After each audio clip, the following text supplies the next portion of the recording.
Hola, ¿cómo están? Bienvenidos a la clase número 1 del año 2 del taller literario itinerante. Vamos a comenzar este segundo año con un trabajo sobre perspectivas, fundamentalmente sobre una perspectiva que se suele utilizar y que es muy interesante, que es la perspectiva desde la mirada de un niño. Para lo cual yo les posteé un cuento sobre Silvina Ocampo, la autora argentina del siglo XX, que eh, está justamente, es el primer cuento que inaugura uno de sus libros, y el cual yo se los dejo para compararlos con los conceptos de Catherine Lecuyer, que es una pedagoga canadiense radicada en España, y a la cual vamos a extraer los conceptos de un artículo que yo lo puse como bibliografía complementaria, que los vamos a comentar aquí, que también los invito a leer como para profundizar sobre sus ideas. Más que nada para hacer una analogía, mi intención es hacer una analogía entre la perspectiva de un niño y la perspectiva del artista creador. O sea, en nuestro caso es la perspectiva del escritor. ¿Cómo puede relacionarse esa actitud del niño, que en este caso todo ronda sobre el concepto del asombro, que ahora vamos a empezar a definir? ¿Y cómo podemos utilizarlos nosotros también para no perder esa capacidad de asombro y mantenerla activa, estimularla constantemente en nuestras creaciones y también en la lectura, ¿no? Si uno quiere extenderlo, lo puede extender filosóficamente hasta todo lo que hacemos.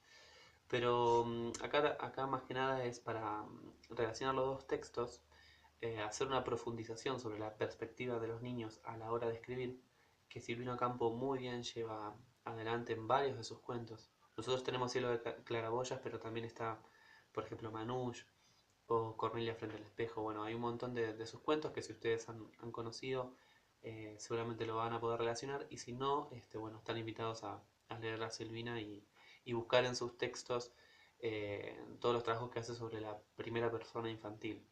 Eh, Tanto como con los niños como también la mirada infantil dentro también de los adultos. ¿Sí? Y esto que yo les decía del concepto de asombro, que también lo van a poder relacionar por su cuenta. En esta clase no vamos a hacer un análisis del cuento específicamente de Silvina, ese va a quedar para su lectura y su interpretación, lo vamos a retomar la clase siguiente. Sí vamos a hacer hincapié en lo que Catherine Lecuyer eh, propone acerca de la perspectiva del asombro. Ella parte del niño, pero nosotros, como digo, lo vamos a utilizar para la parte creativa y del yo artístico. Eh, y vamos justamente a desmenuzar esos conceptos, ver a qué se refiere Catherine y después realizar la tarea de escritura si nosotros bueno, nos animamos a esa consigna que le dejé también posteada. Bueno, comencemos con Catherine Lecuyer. Ella tiene un libro que se llama Educar en el Asombro, es un libro del siglo XXI, ella es conferencista también, tiene otros libros acerca también de la educación, es pedagoga, la idea de ella es trabajar la educación en el niño, pero sacándolo y contraponiéndose al conductivismo. Insisto, no vamos a ir a la parte pedagógica, nosotros sí la vamos a aplicar, pero no vamos a ir a la relación que hace Lecuyer con la educación o con el sistema educativo, nosotros vamos a ir más que nada para la parte artística que es la que nos concierne. Bueno, ella parte en principio de una definición del asombro, ¿sí? Y no es una definición para nada nueva. Para los filósofos, tanto para Platón como para Aristóteles, hace 3 siglos antes de Cristo inclusive, el asombro era el principio, o el motor, o el móvil de toda filosofía, ¿sí? Eh, es como una primera manifestación, dice en el artículo.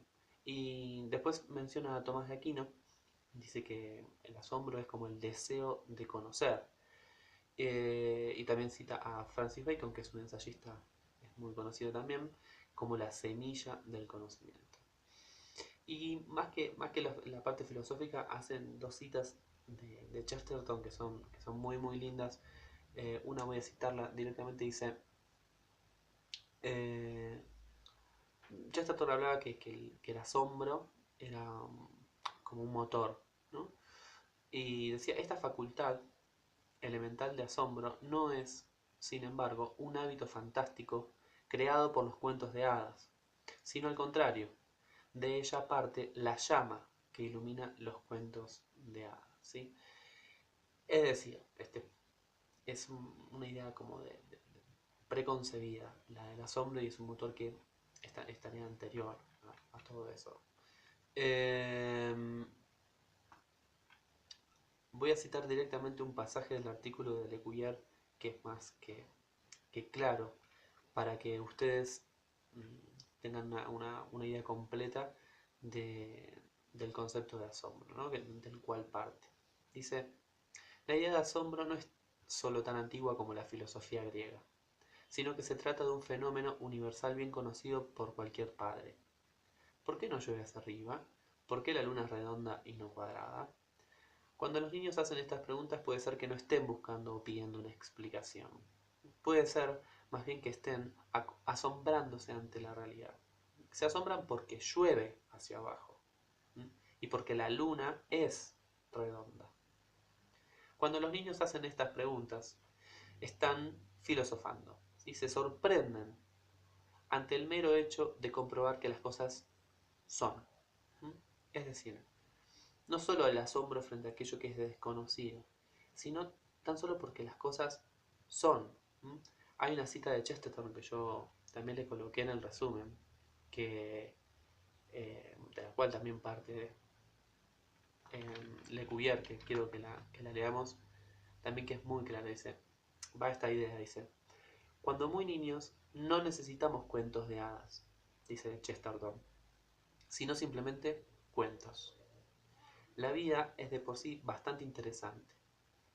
A un niño de 7 años puede emocionarle que Perico, al abrir la puerta, se encuentre con un dragón. Pero a un niño de 3 años le emociona ya bastante que Perico abra la puerta. ¿Sí? Solo el mero hecho, diría Chesterton, de abrir la puerta, el fenómeno que es tan simple, que es conocido, le produce la fascinación, le produce el asombro y la capacidad de maravillarse. ¿Sí? Esto de llover hacia abajo, de que la luna sea redonda, cosas que damos por supuestos mediante la experiencia del conocimiento, pero que de por sí ya las cosas al ser conservan un misterio y un motor de asombro, que para el niño que recién se está desarrollando es una fuente de vida, de motivación y de justamente de asombro que le permite y le intenciona hacia el conocer, hacia justamente la curiosidad, ¿no? Esto es justamente lo que yo le decía con respecto a la perspectiva artística. Eh, Hemos trabajado en otros momentos cómo esta relación con la realidad, con las cosas que damos por supuesto, las cosas que acontecen, que son, también filosóficamente hablando, hablemos de que la lluvia es hacia abajo, ¿sí?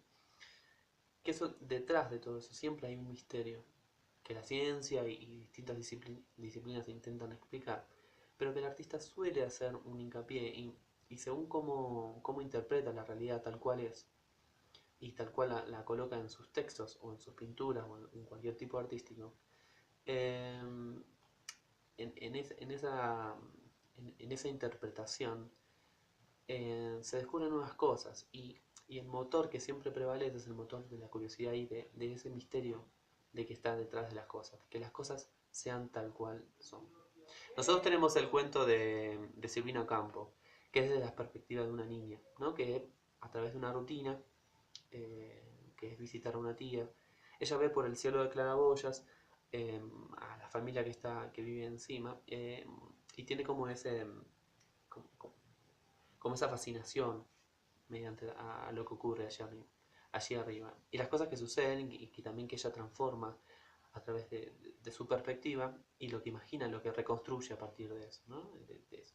Puede ser, es una escena cotidiana, una escena rutinaria que ella construye, de la cual, perdón, ella construye toda su imaginación. Nosotros vamos a trabajar justamente con la perspectiva de un niño, como dice en la consigna, que al final vamos a ver. Y Lecuyer yo les coloqué una serie de conceptos que para Lecuyer son como fuentes de asombro, yo se los coloqué en el resumen, también están un poco en el artículo, pero un poco está construido también para esta clase en especial. Uno de ellos es la naturaleza, ¿sí? Como fuente de asombro. La naturaleza como justamente un motor vial, ¿no? Acá tengo los conceptos. Dice, es una reserva intacta de asombro, y es como por fuera del humano, pensándola. Es proveedora de paciencia, la observación de la naturaleza es proveedora de paciencia. Dota de atención y de observación, y devuelve el ritmo vital, ¿sí? Le devuelve como al humano el ritmo vital. Piénsenlo si quieren por fuera del ritmo virtual o digital.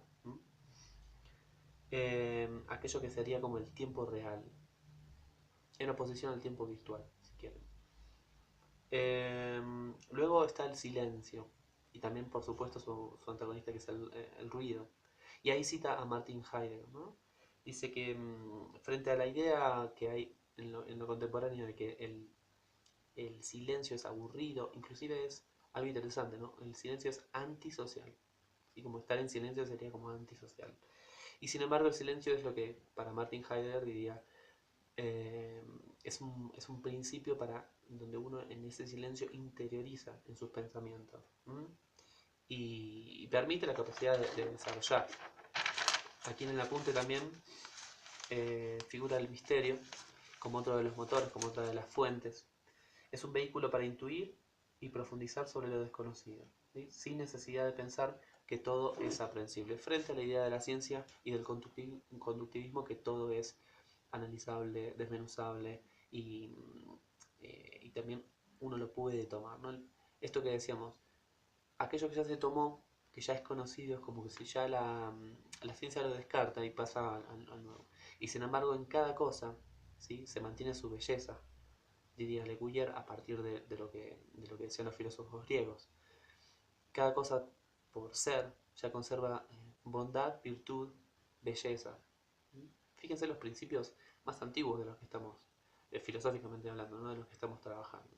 Justamente, volver al antiguo para no perder la capacidad de asombro, de maravillarse y de cuestionar justamente y criticar los conceptos establecidos, que es creo que una de las funciones del arte, y por eso me interesaba también la perspectiva infantil, esta cuestión de cuestionar hasta lo que es, de maravillarnos frente a lo que es.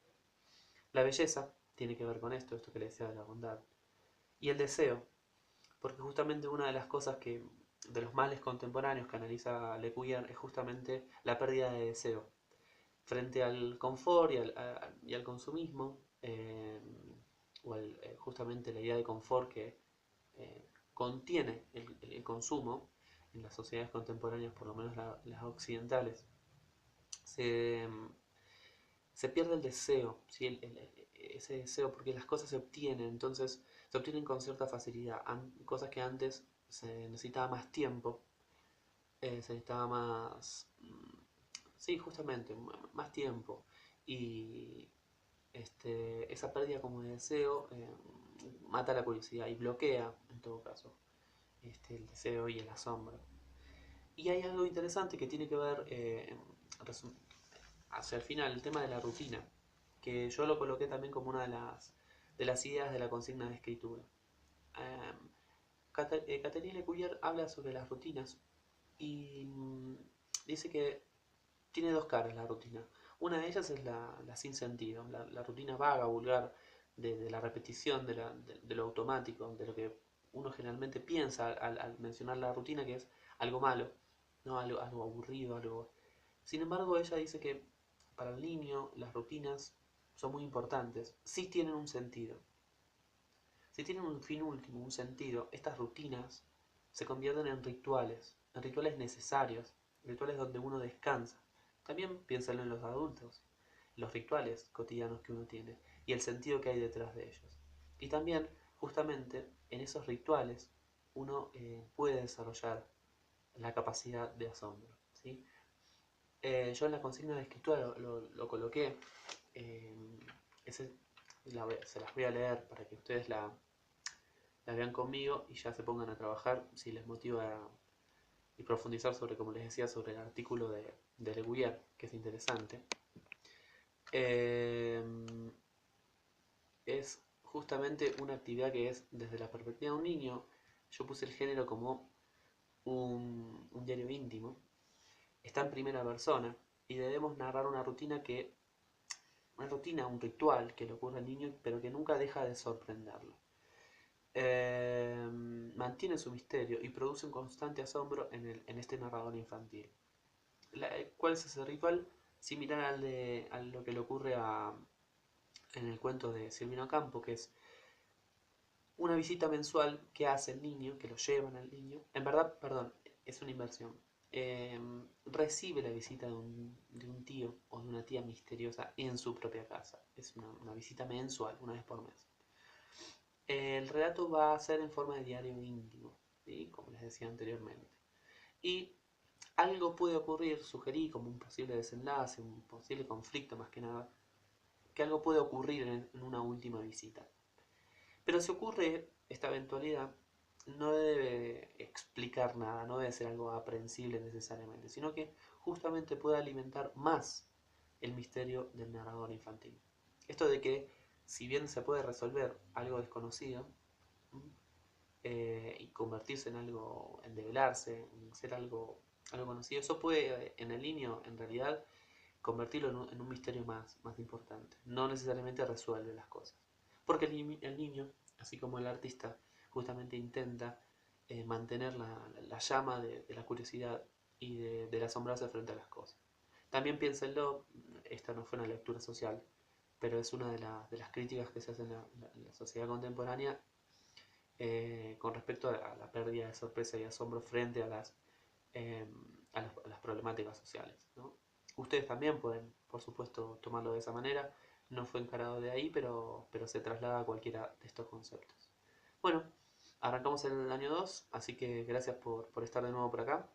Los espero en la próxima clase donde vamos a trabajar más específicamente sobre el cuento de Silvina, relacionándolo con otra autora argentina que, que es interesante también lo que propone con respecto a un concepto que se llama los pliegues y los vidrios deformantes, como una perspectiva doble, diría, de Silvina Campo.